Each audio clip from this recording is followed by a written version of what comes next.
How do you do, ladies and gentlemen? This is Les Mitchell with a brief foreword about our play and our star. First, the play. Written by Ralph Rose, it's a beautiful story about a love which is so strong, it transcends even death itself. It is not intended in any way as a criticism of any group or person, being the story of a woman who nobly loved a man, and of a man who loved so well he sought communion with that woman even after death. Our star is the girl whom our board of editors felt as the only one in Hollywood radio for the part. Our star of a few weeks ago, Miss Lorene Tuttle. Thank you, Les. You're very kind, and I'm waiting eagerly to play the role of Claire in Madame Exposé.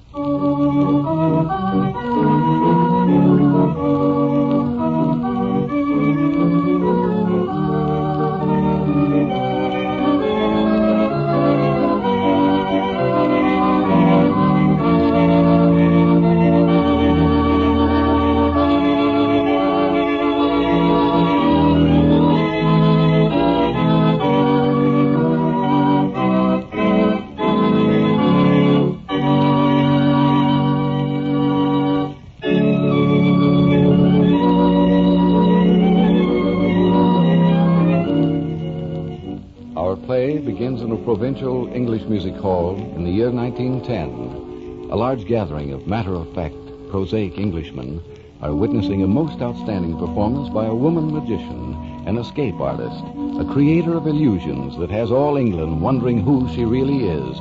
She calls herself Madame Exposé. Ladies and gentlemen, tomorrow evening my entire performance will consist of a seance.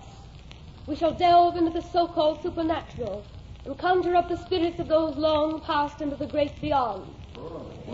And after you are convinced that you have seen and spoken to the ghost, I shall expose the trick and lay bare to you the means by which certain unscrupulous mediums and spiritualists prey upon the heartstrings and pocketbooks of the credulous.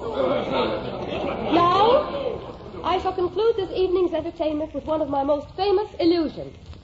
With the assistance of my husband, I shall permit myself to be tied hand and foot, bound and gagged, and placed in this large trunk, which will then be double locked and tied with heavy rope. I shall endeavor to free myself within 30 seconds. The music, Professor, if you please. Now, as you see, ladies and gentlemen, I have tied my wife's hands behind her. Will this gentleman here be good enough to examine the knot? Thank you, sir, thank you. Now we will bind her feet and tie this gag over her mouth. Examine closely, please. You find the knot securely tied? Thank you very much. Then, with your further assistance, sir, we will place Madame in the trunk. There we are. Now, down with the lid. We close the first lock, the second lock, and to further prevent her escape, we bind the trunk with these ropes. Incidentally, Madame Exposé will be glad to show any gentleman in the audience how to perform this trick for a small fee. After you've learned it, you should have no difficulty in escaping from your wife should you wish to take night off of the board. There. The ropes are securely tied. Madame is in the trunk. Gentlemen, take out your watches. In just 15 seconds, Madame Exposé will have completed her escape and will greet you from the back of the auditorium. 10 seconds. 5 seconds.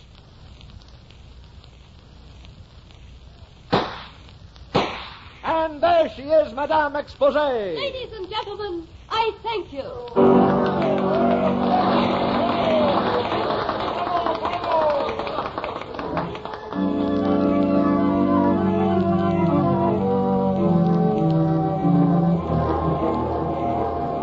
John.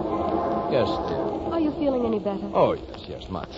Oh, I shall be all right. Don't worry. But I do worry. You should not have come on this tour, darling. What would you have me do? Stay at home and just wait for my heart to start beating? The traveling, the excitement. Oh, please, Claire.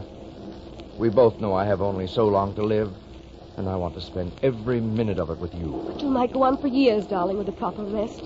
We take care of you. Well, and on the other hand, it might happen tomorrow or in the next minute. I shall give up the rest of the trip.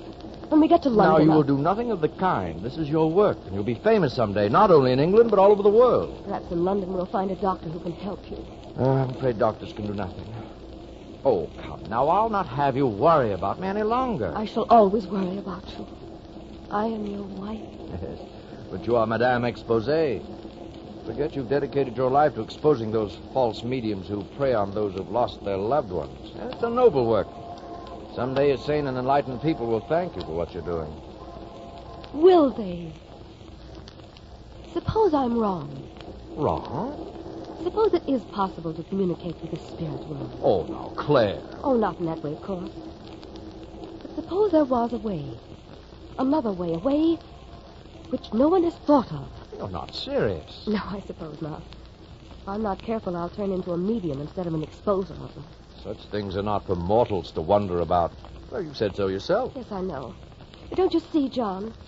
I'm now in the same position as the thousands of people who go to fake mediums. If there's the faintest chance, a glimmer of hope, they want to know.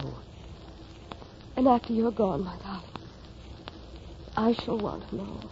Claire, dear, when my time comes, you may be sure that if spirits can communicate with mortals, I shall communicate with you.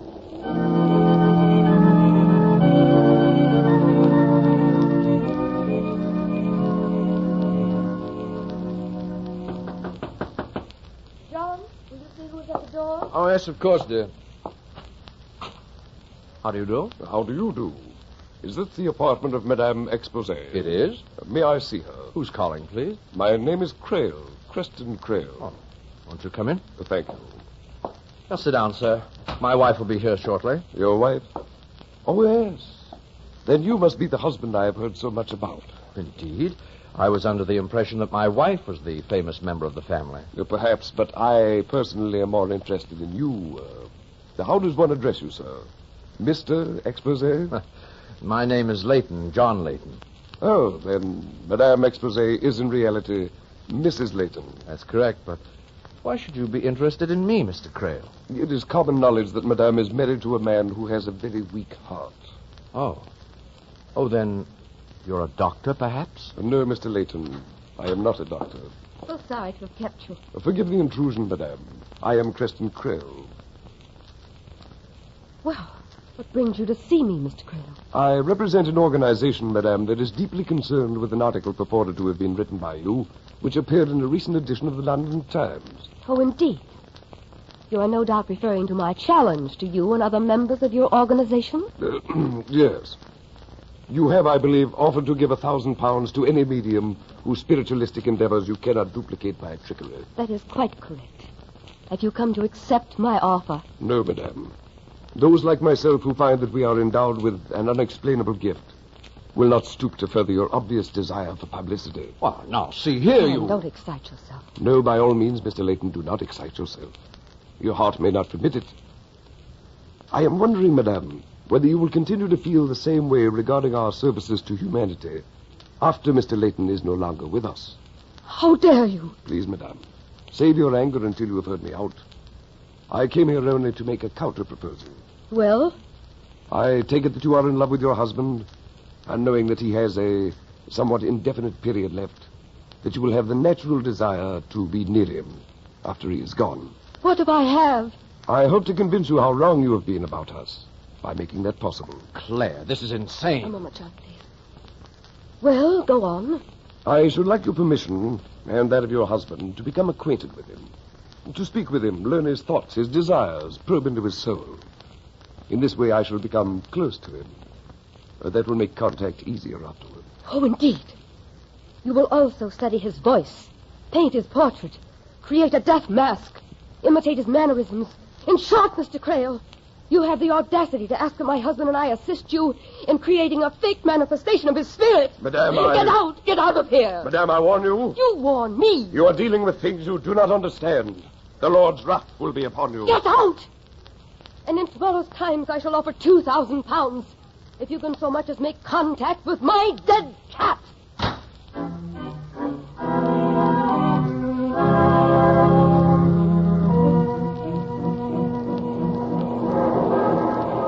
Where are we now, dear? Beastly fog. Can't see a thing. How do you feel? Oh, never better. The date in London.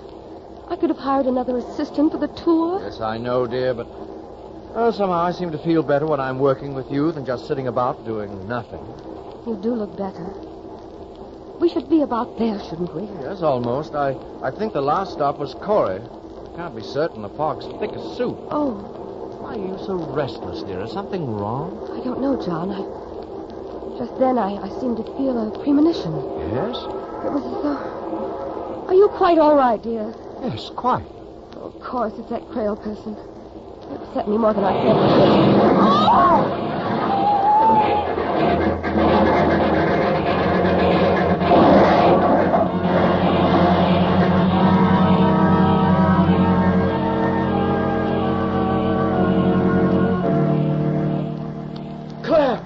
Claire! Here, John. Oh, Claire. Oh, my dearest darling, you're hurt. John. Oh, Claire, no, not you, Claire. It's supposed to be me, not you. Oh, dear God, no, not you, not John, you. Listen to me. Perhaps I was wrong. Perhaps it is possible. Oh, yes, dear, yes. I will try, John. I will try to come back to you. Yes. Oh, John, don't let them fool you. They're so clever they'll use every trick. We must have a message. A sign by which you'll know. Oh, John. Steady, dear, steady.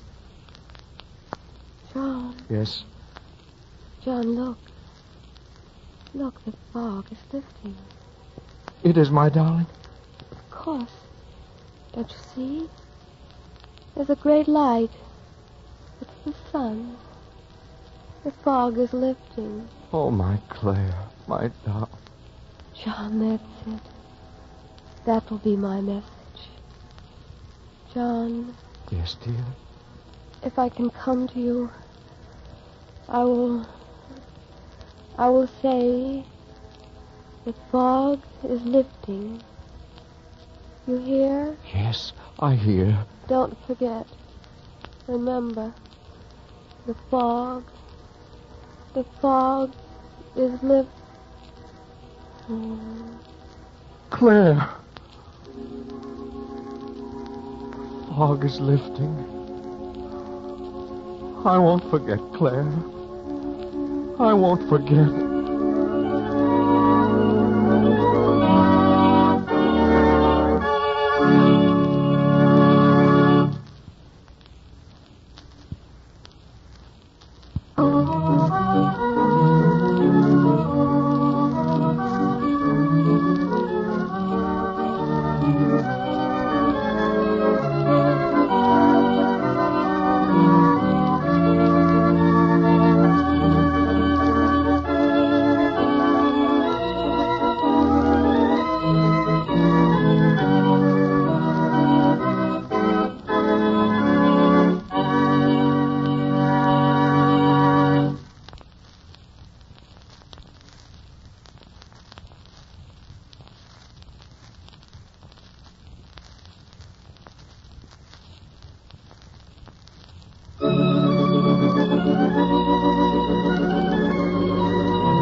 Madame Exposé is the great magician, the creator of illusions, and nemesis of fake mediums and spiritualists, has met with such an accident. Her husband always thought that he would be the first to go because of his heart condition. Now fate has taken his wife and left him behind. But before she died, she promised to try and communicate with him, and they agreed upon a message so he would not be fooled. Upon arriving in the great beyond, Madame's first thought is for her husband. She finds her surroundings new and strange. Come in. Come in. Don't be afraid. Have I arrived? You have indeed. Be seated, won't you? Claire Layton, is it not? Yes. Yes, Your Excellency. No. There are no titles here. You may call me John. John, my husband. Now, Where is have he? no fear. Your husband is alive and well. Forgive me for frightening you. I merely suggested that you call me John because it was your husband's name. it will come easier to your lips. Oh, I'm sorry. I didn't mean to seem frightened, only... I quite understand. It's only natural. In a few moments, you'll feel quite at home. This is your home, you know. My home? Perhaps I should say your new home. I see. Where am I? Where do you wish to be? I wish to be at my old home with my husband. That is not possible at the moment. You see, my dear, you are now... I know. I'm dead. Well, we prefer immortal here. Then you must be... No. I'm only a kind of a greeter. I welcome you, bid you feel at home, and tend to your immediate problems. All the rest will come later. The rest? Now, don't alarm yourself. You've been a good woman.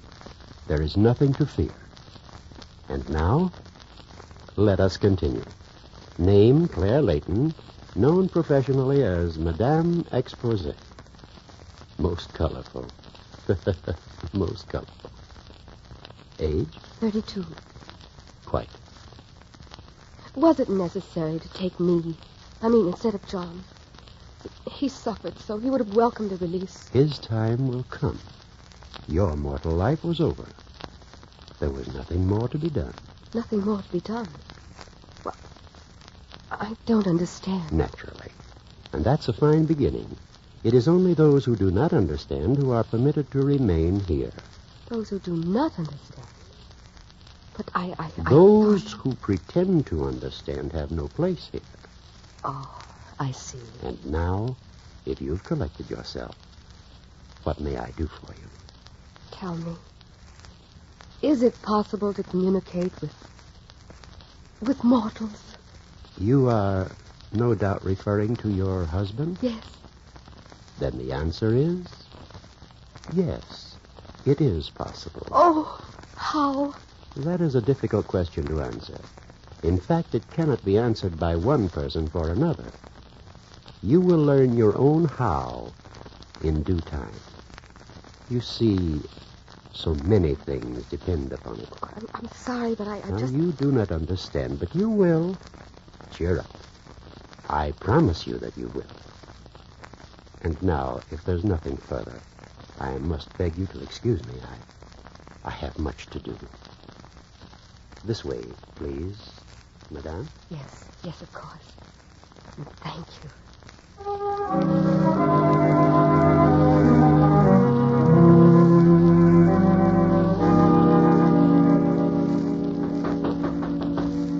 Yes? Oh. Come in, Mr. Creel. Thank you. I trust you will forgive this intrusion. I know how you must feel. Feel? I have no feelings. Of course. Most regrettable. My deepest sympathies. Thank you. I am sorry my last meeting with Madame ended as it did. However, I'm certain she harbors no ill feeling. All things are clear to her now. And to show that I likewise bear her, you know, ill will, I have come here to offer our services. Services? Of my colleagues and myself. We offer to place ourselves at your disposal for a seance. When Madame communicates, as she surely will, it will be with you. We wish to help you receive that communication. Yes, I could try. Well, shall we say tomorrow, then? Tomorrow at 11 p.m., of course. Yes. We find that the spirit world moves easier through the hours near midnight. We shall expect you. Very well. Good day. Bye. Claire. Oh, Claire, what shall I do? I must let him try, mustn't I? There's just a chance he may be right. Oh, if you'd only speak to me. If I could only reach you. John, poor John. I am speaking to you, but you cannot hear me. Do not go to prayer, John. That is not the way. That is not the way.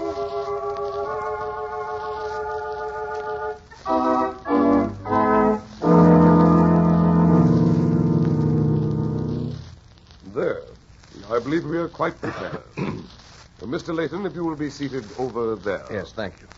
Now, join hands with the others. On no account is anyone to break the circle. Are we ready? Yes, we're quite ready. Turn off the lights. Quiet. Quiet. Spirit world, again we seek thee. We have among us a mortal who wishes to speak with his dear dead wife. We are in a receptive mood. We are waiting for you. Claire Layton. Claire Layton, speak to us. John? John? Claire, is it really you? Speak to me. John, do you hear me? Yes. Yes, I hear. John, you must tell them I was wrong. Tell everyone I was wrong. It is possible, as you hear for yourself. Tell them, John. Tell them. The message, Claire. Give me the message. I must leave you now, but I will return again. Later. Later. Claire, the message. Message? What message? Claire, the message. She's going. I cannot detain her longer. Quick, Layton. What was the message? Claire. Well, Layton, you heard? I heard nothing. That was not Claire. A clever imitation, perhaps, but she did not give me the message. You're a charlatan, Crail, a fake, just as my wife said you were. I'm getting out of here. Stop him! Lights! Lights! Someone turn on the light! Let me out! Officer! Officer! In here, officer. You may arrest Creston Crail. He overplayed his hand this time. I only agreed to the seance to obtain evidence against you. Now I shall prosecute. All right. Get along with you. We shall need you too, Mr. Layton, to sign the complaint. Yes, I'll be along present, officer. Outside, everybody, outside. Oh, it's quite hopeless, isn't it, Claire? If communication were possible, you would have given me the message.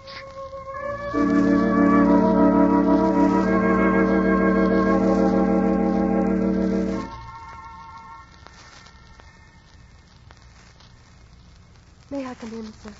Well, Mrs. Layton, do come in. What can I do for you? I hate to trouble you like this, but when I first arrived here, you said it might be possible for me to communicate with my husband. You said I would have to find the way. You've not yet found it, then? No. I can hear him. I'm conscious of his thoughts. He wants me to come to him. He wants the message I agreed to send. Can't you tell me how to reach him? Perhaps you haven't tried hard enough. Oh, but I have. Really, I have. Then I will try to help you. Where is he now? He's walking along the street. I seem to hear organ music. Yes? He's passing a church. Direct him into the church, Mrs. Layton. Direct him? Yes. Just think that you want him to enter the church. Oh, yes. Yes, he is going in. The music is getting louder. What now? How can I give him the message? Let us listen. Let us pray. The minister is speaking. Yes. Listen. Dear Lord, we ask your blessings on us in these trying times. Help us in our way of life to be more like thee. Is he listening to the minister's words? Yes, he's listening. Although the way is dark and the road is strange, help us to find our way through the fog. For we know, O Lord, that only by thy help and understanding kindness will we find the way. Oh, John. Listen, John, listen. Help us in our hour of darkness. Help us in our hour of need. Help us to find the light, so that with one voice we raise our eyes to thee, O Lord, and cry, Hosanna. The fog is lifting. The fog is lifting through thee, and the bright sunlight of faith in thee will show us the way. Claire. The fog is lifting with thy help, O Lord. And for thy help, we thank thee in his name. Claire, the message. Yes, John. Can you hear me now? Yes. Oh, yes, Claire. I hear you plainly. It's almost as if you're standing here beside me. He hears me. He understands. Oh, dear Lord, he hears me. You see, my dear child, there is a way. It is but for you to find it. Claire. Oh, Claire, my darling. Yes. We have each other now. Nothing can ever separate us again. Only remember, John, always remember, this is the way, the only way. Stay close to me, John. Stay close, always. For thine is the kingdom and the power and the glory forever and ever. Amen.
This is Les Mitchell with our star, Lorene Tuttle, for her curtain call.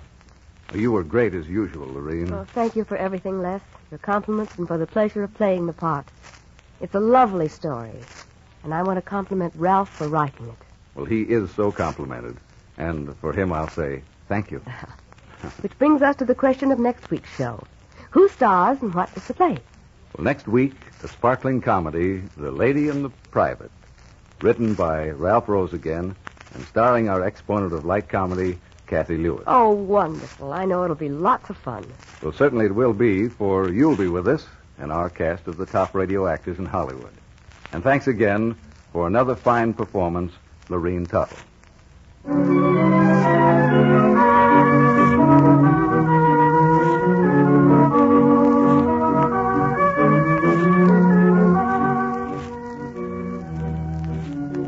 All persons or places in today's play were fictitious, and any resemblance to real persons or places is entirely coincidental. Madame Exposé was written especially for our radio theater by Ralph Rose. In the cast, you heard Lorene Tuttle as Madame Exposé, Joe Kearns as John Layton, Tom Collins as Creston Crail, Earl Ross as the greeter and officer, and yours truly as the minister. So this is Les Mitchell, your narrator and director, and our cast of star radio players saying Goodbye. Goodbye.